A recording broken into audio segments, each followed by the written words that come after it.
Hi friends, great day to all. Welcome back to Rainbow Talk channel. இன்றைக்கி நம்ம பார்க்க போகிற இன்ஃபர்மேஷன் ஏஎம்ஹெச் இப்படிங்கிற இந்த ஹார்மோன் எந்த அளவுக்கு நம்ம கருமுட்டையின் வளர்ச்சியை அதிகப்படுத்துவதை பற்றி தான்.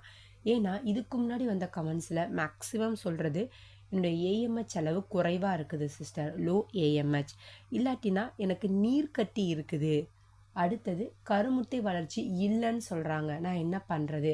ஸோ எனக்கு கருமுட்டை வளர்ச்சிக்கு சம்மந்தப்பட்ட ஒரு வீடியோ போடுங்கன்னு கேட்டிருந்தாங்க. ஸோ அதற்கானதாக இது. ஸோ ப்ளீஸ் வீடியோவை ஸ்கிப் பண்ணாமல் பாருங்கள்.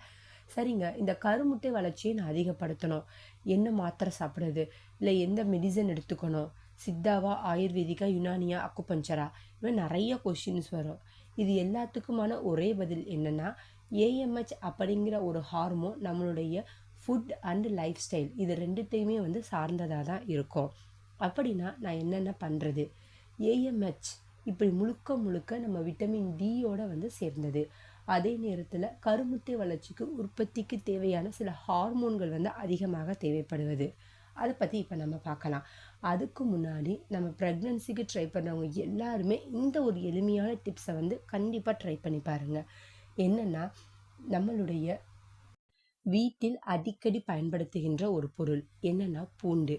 ஒரு நாளைக்கு 7 பல் வீதம் நம்ம எடுத்துக்கொள்ள வேண்டும். ஒற்றைப்படையில் ரசப்பூண்டு தான் நான் இப்போ சொல்கிறேன். நீங்கள் பெரிய பல்லாக இருந்தால் 3 பல்லாக எடுத்துக்கோங்க. இன்னும் பெட்டர், அது ஒரு தலை பூண்டாக இருக்கும்போது இதனுடைய ரிசல்ட் 100% கட்டாயமாக இருக்கும். நம்ம முன்னாடியே சொன்ன மாதிரி 7 பல், இல்லாட்டினா பெரிய பல்லாக இருந்தால் 3 பூண்டு, அதோடு சேர்த்து அது என்ன அளவுக்கு எடுத்துருக்கோமோ அதே அளவுக்கு பெருங்காயம், கட்டி பெருங்காயம் தான் எடுக்கணும், தூள் பெருங்காயம் எடுக்கக்கூடாது. அடுத்தது கொஞ்சமாக மண்டை வெல்லம் அதே அளவுக்கு, ஏன்னா குட்டி குட்டியாக தான் நம்ம எடுத்துக்கிற அளவு. ஸோ இந்த மூணுத்தையும் ஒன்றா இடித்து அதை உருண்டை பிடிச்சி காலையில் வெறும் வயிற்றில் நம்ம சாப்பிட்டு வரணும். இது சாப்பிட்டு வர வர நம்மளுடைய கருமுட்டையிலோட வளர்ச்சி கண்டிப்பாக அதிகப்படும். இது எப்படி அதிகப்படுங்கிறத நான் சொல்லிடுறேன்.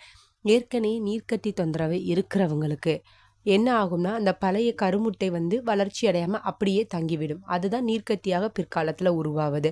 அப்படின்னா அது எல்லாத்தையும் கரைத்து யூரின் வழியாக இல்லாட்டினா மென்சஸ் ஆகும்போது அது அப்படியே வெளியே தள்ளி விடுவதற்கு ஹெல்ப்பாக இருக்கும். ரெண்டாவது, கர்ப்பப்பையில் இரத்த ஓட்டத்தை அதிகப்படுத்துவதற்கு இது ரொம்ப ரொம்ப யூஸ்ஃபுல்லாக இருக்கும். இந்த விதத்தில் பயன்படும். மூன்றாவது, கருமுட்டையின் குவாலிட்டியை அதிகப்படுத்துவதுக்கு ரொம்ப ரொம்ப ஹெல்ப்ஃபுல்லாக இருக்கும்.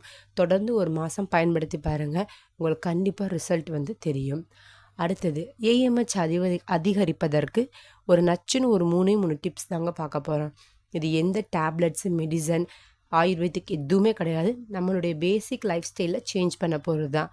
காலையில் எந்திரிச்சோன்னே டீ, காஃபி இது ரெண்டுத்துக்குமே நோ சொல்லிடுங்க. இதுக்கு பதிலாக நீங்கள் எடுத்துக்கொள்ள போகிறது பாதாம், பிஸ்தா, முந்திரி மற்றும் வால்நட், அத்திப்பழம். இது எல்லாத்தையும் நம்ம நைட்டில் ஊற வச்சு அரைச்சி நம்ம பாலில் கலந்து குடிக்கலாம். இல்லை எனக்கு சுகர் பிரச்சனை வரும்னு பயமாக இருக்குது, இல்லை எனக்கு சுகர் இருக்குது அப்படிங்கிறவங்க இதை ஊற வச்சதை மட்டும் எடுத்து பற்களால் மென்று சுவைத்து சாப்பிடலாம்.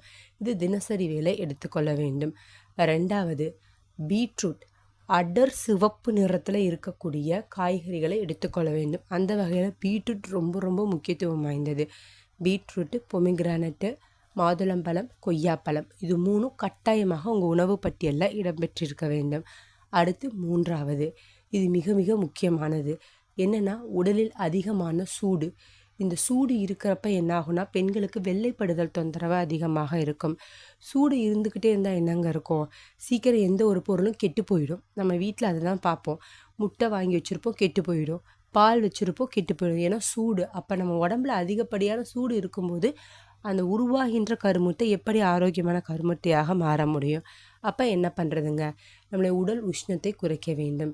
அதற்கு வாரத்திற்கு ஒரு நாள் பெண்கள் நல்லெண்ணெய் தேய்த்து குளித்து வர வேண்டும்.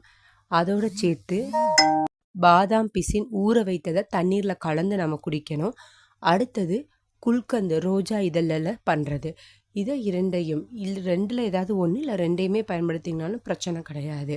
இதை தினசரி ஒரு டீஸ்பூன் வீதம், இது நான் பாதாம் பிசினாக இருந்தால் ஒரு பெரிய கல் மாதிரி, அது கல் வடிவத்தில் தான் இருக்கும். அதனால் ஒரு பெரிய பீஸ் எடுத்து தண்ணீரில் கலந்து நம்ம டெய்லியும் குடிக்கலாம். ஒரு நாளைக்கு குறைந்தது 4 லிட்டர் தண்ணி குடிக்கணும். இது எப்படி நான் அளந்து குடிக்கிறது அப்படின்னா, உங்களுக்குன்னு தனியாக 1 லிட்டர் வாட்டர் பாட்டில் வச்சுக்கோங்க. அந்த வாட்டர் பாட்டிலில் மெஷர்மெண்ட் இதுதான். காலையில் ஒரு குடிக்கணும், மதியம் 1, சாயங்காலம் 1. அந்த இன்னொரு 1 லிட்டர் பேலன்ஸை அது 1.25 லிட்டராக வந்து பேலன்ஸ் பண்ணி நம்ம குடிச்சுக்கணும். இப்படி தண்ணீரை அதிகமாக குடிக்கும்போது கண்டிப்பாக யூரினோட ஃப்ளோ வந்து அதிகமாகும். யூரின் வெளியே வர வர பெண்களின் உடல் சூடு குறையும்.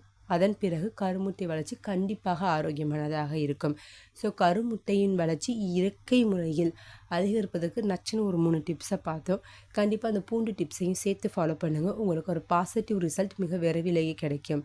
ஐ ஹோப் ஸோ ஃப்ரெண்ட்ஸ், இந்த வீடியோ டெஃபினட்டாக ஒரு யூஸ்ஃபுல்லான இன்ஃபர்மேஷன் உங்ககிட்ட ஷேர் பண்ணியிருக்குன்னு நான் நம்புகிறேன். அப்படி யூஸ்ஃபுல்லாக இருந்துச்சு நீங்கள் நினச்சிங்கன்னா மறக்காமல் நம்ம சேனலுக்கு லைக் பண்ணி ஷேர் பண்ணுங்கள். மேலும் உங்களுக்கு எது போன்ற வீடியோக்கள் வேண்டும் என்பதை கீழே இருக்க கமெண்ட் செக்ஷனில் மென்ஷன் பண்ணுங்கள். கருமுட்டை சம்மந்தப்பட்ட பிரச்சனை இருக்கிற இந்த வீடியோவை தேடுற எல்லா பெண்களுக்கும் இந்த வீடியோவை ஷேர் பண்ணுங்கள். தேங்க்ஸ் ஃபார் வாட்சிங்.